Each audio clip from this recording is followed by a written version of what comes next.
First, I'd like to say I think that our opposition members, my colleagues Randall and Denise, and all of our caucus there are doing a magnificent job of trying to push back on the federal government. And Randall and I have talked about this a great deal. Our offices are close together. We managed to stay in touch regularly, and we've had many conversations about this. So I just want to add a little bit to the context of what everyone has said here. We currently in this province have a government that has systematically stripped away resources, not just from the social services, but in fact from the justice system as well. We currently have huge pressures and low supports for courts. We are short at least 17 judges as we talk right now. What is happening is that criminals are walking away because they cannot get timely access to justice. That's the current environment. If we add more pressure to that system, as this bill will most surely do, and as we've heard, the kind of statistics that will add into a system that is already badly in need of support systems. We have a crowded jail situation here where our jails are at 200% capacity, if not more, and they are also under-resourced and understaffed. So if we take just that portion of what the implications will be from this bill and try and see what the impact is going to be here in the province, we can see that we are headed for a crisis situation.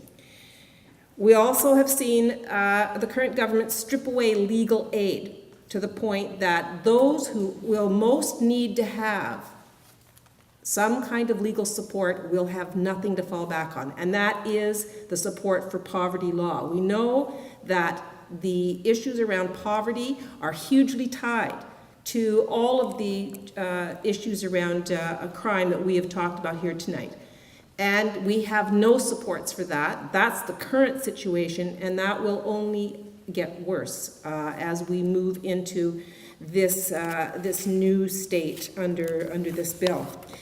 I want to talk a little bit, and I'll just keep it very short, about the costs that are about to be downloaded to the province. And right now, our provincial government has taken no strong stand on this. The only stand that the Premier has been very, very clear on is that she supports this bill. And there has been no pushback yet of any significance on the costs that are about to be downloaded onto the province. So we already know that it's going to have huge impacts on our critically short-staffed and short-resourced court system. We already know that our jails are at capacity, over capacity, and there will be a huge impact on that. But when you look at the kind of costs that are going to be directly downloaded to us, between $6 and $10 billion, this is going to have a huge impact far into the future on every service we provide. We currently have a crisis, as many of you know. We have been fighting in the legislature over the lack of services for the most vulnerable. The community living crisis that has gone on in this province is absolutely a tragedy. We will now be forced, with this kind of bill and these kind of costs downloaded to us, to make hard choices for years into the future.